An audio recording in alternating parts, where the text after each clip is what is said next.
ఎగిరే సైకిల్. ఒకానొకప్పుడు ఎలెన్ అనే ఒక పేద బాలుడు ఒక చిన్న గ్రామంలో ఉండేవాడు. అతని తండ్రి కుటుంబాన్ని పోషించడానికి ఎలెన్ను పాఠశాలకి పంపించడానికి గడ్డిని అమ్మేవాడు. ఎలెన్ ప్రతిరోజు 1 మైలు దూరం నడవలసి వచ్చేది.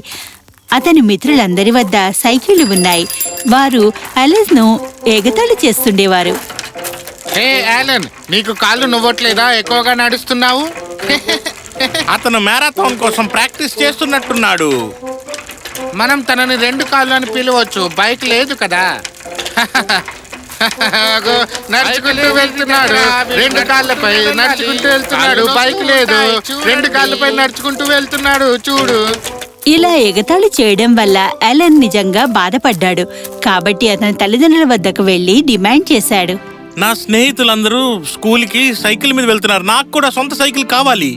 యాలెన్, మన దగ్గర సైకిల్ కొనడానికి డబ్బులు లేవు అసలు. కొన్ని నెలలు ఆగు బాబు, సరేనా? ప్లీజ్. నన్ను క్షమించండి నాన్నగారు, నేను ఇన్ని డిమాండ్ చేస్తున్నందుకు. నాకు సైకిల్ అక్కర్లేదు, నేను సంతోషంగా స్కూల్కి నడుచుకుంటూ వెళ్తాను.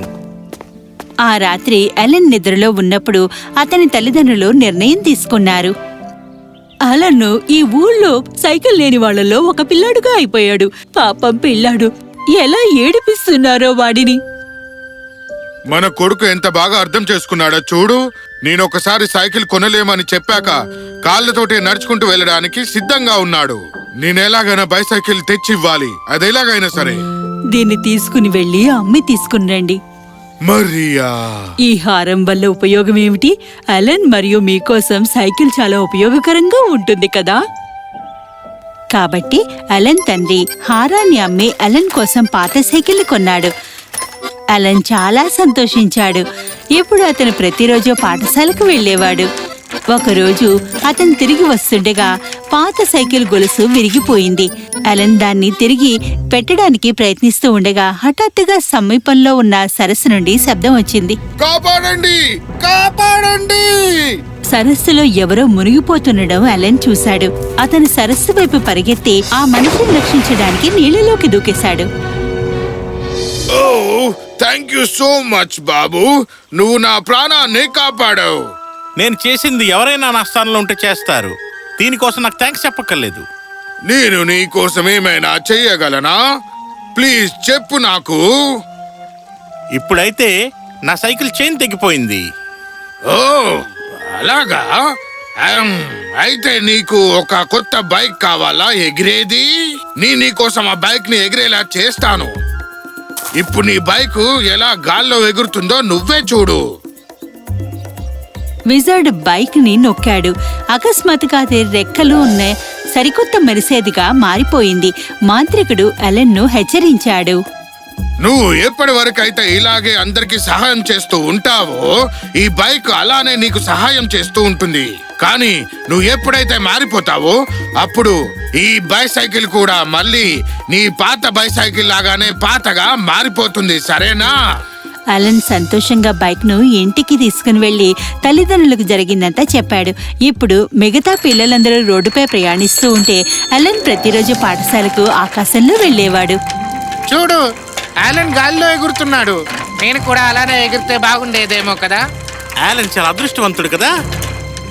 అలెన్ ఎక్కడికి వెళ్లినా ప్రజలు అతన్ని విస్మయంతో ఆరాధనతో చూస్తున్నారు.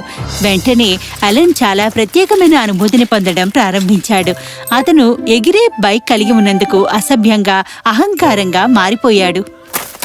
నాన్న, నీకు ఇవాళ స్కూల్లో సెలవు కదా, అందుకని నీ బైక్ నేను తీసుకుని వెళ్తున్నాను పొలంలో దున్నడానికి. లేదు నాన్న, నా ఈ అందమైన సైకిల్ ని ఆ మురికి గుంటలోకి పట్టుకెళ్ళొద్దు. యాలెన్, ఇది నా సైకిల్, అర్థమైందా? విజర్డ్ ఇది నాకిచ్చాడు. మరెవరైనా దీన్ని వాడతారంటే నేను దాన్ని ఒప్పుకోను.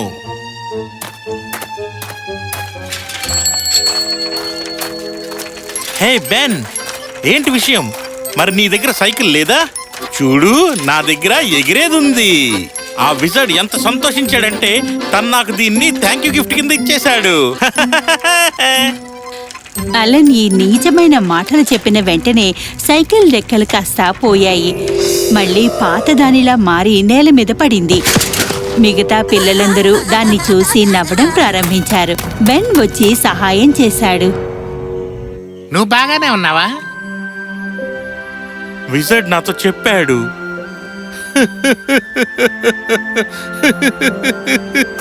అలన్ ఇప్పుడు అతని నీచమైన మొరటగా స్వార్థపరుడిగా మారాడని గ్రహించాడు.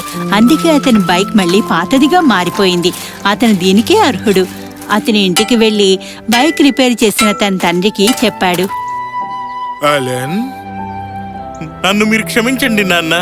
నేను మీతో అసభ్యంగా ప్రవర్తించాను. మీరే కదా దీన్ని నా కోసం కొన్నారు, కానీ నేనే మిమ్మల్ని ఆపేశాను వాడకుండా. నేను ఎలా చేయగలను ఈ పని? ఇప్పుడు నేను దీన్ని రిపేర్ చేశాను. మీరు దీన్ని పొలాల్లోకి రోజు పట్టుకు వెళ్ళండి. నేను స్కూల్కి నడుచుకుంటూ వెళ్తాను. నేను మరొకసారి ఎప్పుడు కంప్లైంట్ చేయను, వాగ్దానం చేస్తున్నా.